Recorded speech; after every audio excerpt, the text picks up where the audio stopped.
नमस्कृत्य नरं चैव नरोत्तमं देवीं सरस्वतीं व्यासं ततो जयमुदीरयेत्।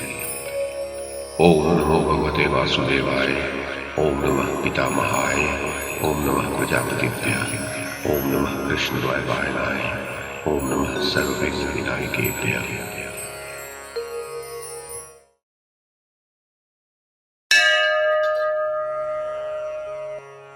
वैशंपायन जी कहते हैं, जनमेजय, एक समय की बात है, पांडव लोग द्रौपदी को अपने आश्रम पर अकेली छोड़कर पुरोहित धौम्य की आज्ञा से ब्राह्मणों के लिए आहार का प्रबंध करने वन में चले गए थे। उसी समय सिंधु देश का राजा जयद्रथ, जो वृद्ध क्षत्र का पुत्र था और धृतराष्ट्र पुत्री दुश्शला का पति भी था, विवाह की इच्छा से शाल्व देश की ओर जा रहा था। वह बहुमूल्य राजसी ठाट बाट से सजा हुआ था। उसके साथ और भी अनेक राजा थे। उन सब के साथ वह काम्यक वन में आया। वहां निर्जन वन में अपने आश्रम के द्वार पर पांडवों की प्रिय पत्नी द्रौपदी खड़ी थी। जयद्रथ की उस पर दृष्टि पड़ी। वह अनुपम सुंदरी थी। उसका श्याम शरीर एक दिव्य तेज से दमक रहा था। आश्रम के निकट वन का भाग उसकी कांति से प्रकाशमान हो रहा था। जयद्रथ के साथियों ने उस अनिंद्य सुंदरी की ओर देखकर हाथ जोड़ लिए और मन ही मन तर्क वितर्क करने लगे।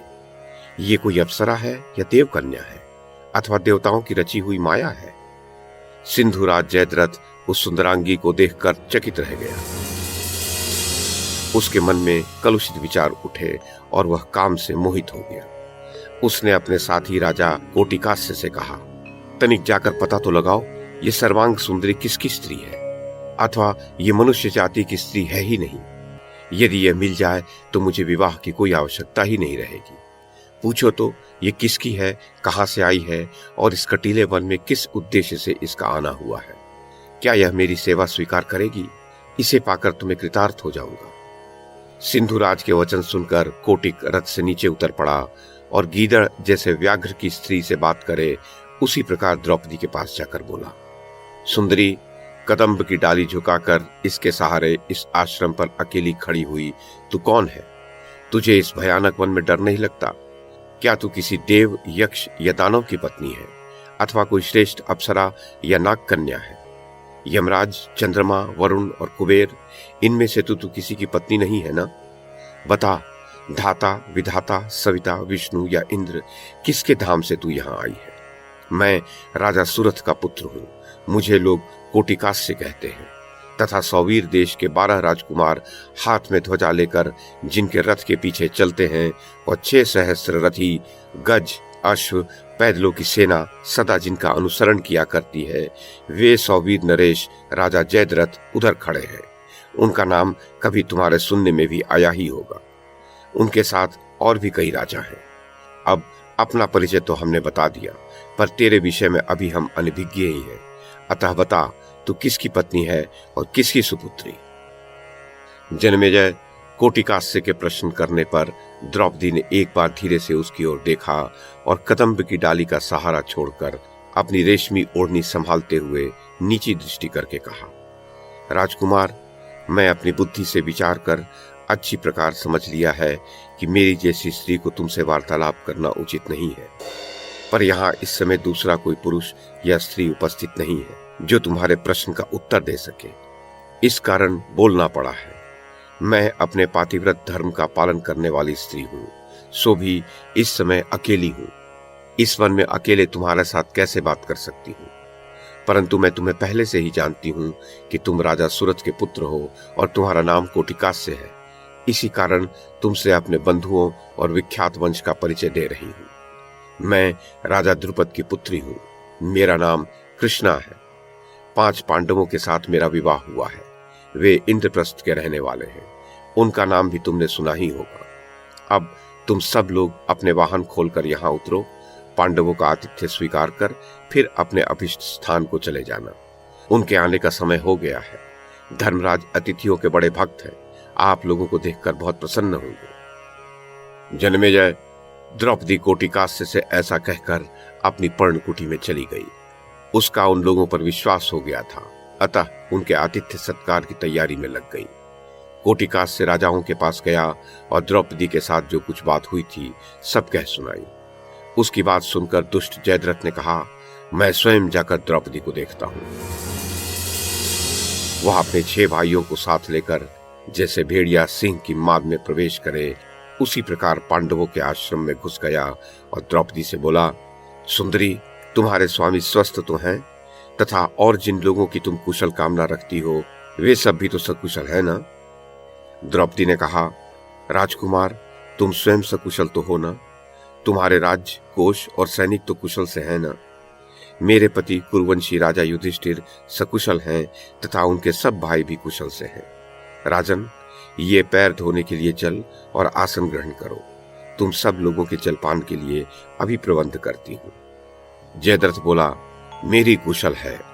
जलपान के लिए जो कुछ तुम देना चाहती हो वो सब मुझे प्राप्त हो चुका। अब तुमसे यही कहना है कि पांडवों के पास अब धन नहीं रहा, वे राज्य से निकाल दिए गए हैं। अब उनकी सेवा करना व्यर्थ है।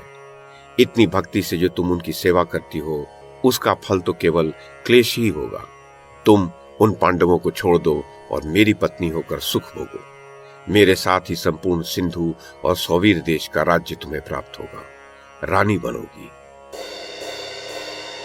राजन, जयद्रथ की यह बात सुनकर द्रौपदी का हृदय कांप उठा। उसकी भौहें रोष से तन गई। सहसा उस स्थान से वह पीछे हट गई। जयद्रथ के इस प्रस्ताव का तिरस्कार करके द्रौपदी ने बहुत कड़ी बातें सुनाई और बोली, सावधान, फिर कभी ऐसी बात मुंह से मत निकालना। तुम्हें लज्जा आनी चाहिए। मेरे पति महान यशस्वी है, सदा धर्म में स्थित रहने वाले हैं, युद्ध में यक्षों और राक्षसों का भी सामना कर सकते हैं। ऐसे महारथी वीरों की प्रतिष्ठा के विरुद्ध ओछी बातें कहते हुए तुम्हें लज्जा नहीं आई? अरे मूर्ख, जैसे बांस, केला और नरकुल ये फल देकर अपना नाश कर लेते हैं, केकड़े की मादा अपनी मृत्यु के लिए ही गर्भ धारण करती है, उसी प्रकार तू भी अपनी मृत्यु के लिए ही मेरा अपहरण करना चाहता है। जयद्रथ बोला, कृष्णे, मैं सब जानता हूं।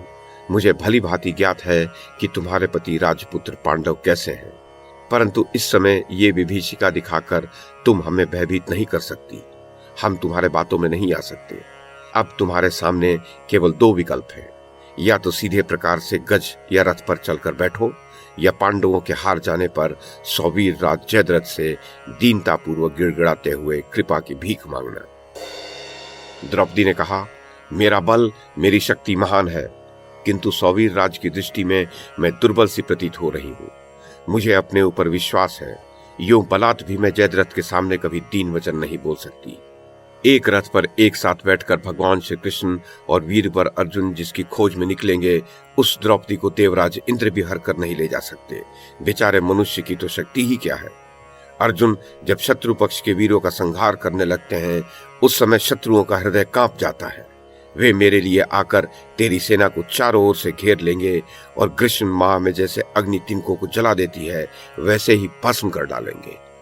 जिस समय तू गांडीव धनुष से छोड़े हुए बाण समूहों को टिड्डियों के समान वेग से उड़ते देखेगा और पराक्रमी वीर अर्जुन पर तेरी दृष्टि पड़ेगी, उस समय अपने इस कुकर्म का स्मरण करके तू अपनी बुद्धि को धिक्कारेगा। अरे नीच, जब भीम हाथ में गदा लिए दौड़ेंगे और नकुल सहदेव क्रोधजन्य विष उगलते हुए तेरी ओर टूट पड़ेंगे, तब तुझे बड़ा पश्चाताप होगा। यदि मैंने कभी मन से भी अपने पूजनीय पतियों का उल्लंघन नहीं किया, यदि मेरा अखंड पातिव्रत्य सुरक्षित हो, तो इस सत्य के प्रभाव से मैं आज देखूंगी कि पांडव तुझे जीतकर अपने वश में करके भूमि पर घसीट रहे हैं। मैं जानती हूं तू नृशंस है, मुझे बलपूर्वक खींच कर ले जाएगा, किंतु इसकी भी कोई चिंता नहीं। मेरे पति कुरुवंशी वीर शीघ्र ही मुझसे मिलेंगे और उनके साथ मैं पुनः इसी काम्यक वन में आकर रहूंगी। जन्मेजय, तदनंतर द्रौपदी ने देखा जयद्रथ के सैनिक उसे पकड़ने आ रहे हैं।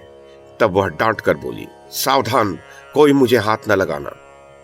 फिर भयभीत होकर उसने अपने पुरोहित धौम्य मुनि को पुकारा। तब तक जयद्रथ ने आगे बढ़कर द्रौपदी के दुपट्टे का छोर पकड़ लिया। द्रौपदी ने उसे धक्का दिया। धक्का लगते ही पापी जयद्रथ जड़ से कटे हुए वृक्ष की भांति भूमि पर गिर पड़ा।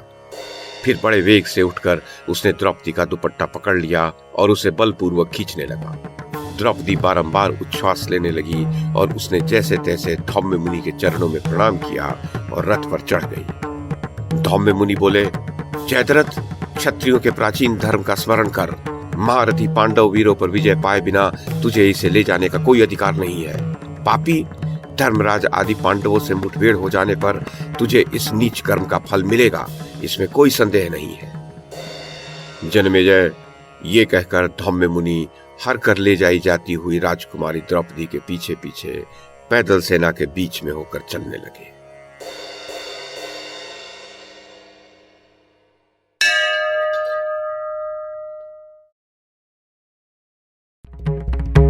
YouTube के माध्यम से महाभारत की कथा को एक श्रृंखला के रूप में प्रस्तुत करने का हमारा ये प्रयास यदि आपको सराहनीय लगा हो तो कृपया इस कड़ी को लाइक और शेयर करें, चैनल को सब्सक्राइब करें और बेल आइकन को दबाएं। साथ में अन्य लोगों को भी देखने के लिए प्रेरित करें। धन्यवाद और नमस्कार।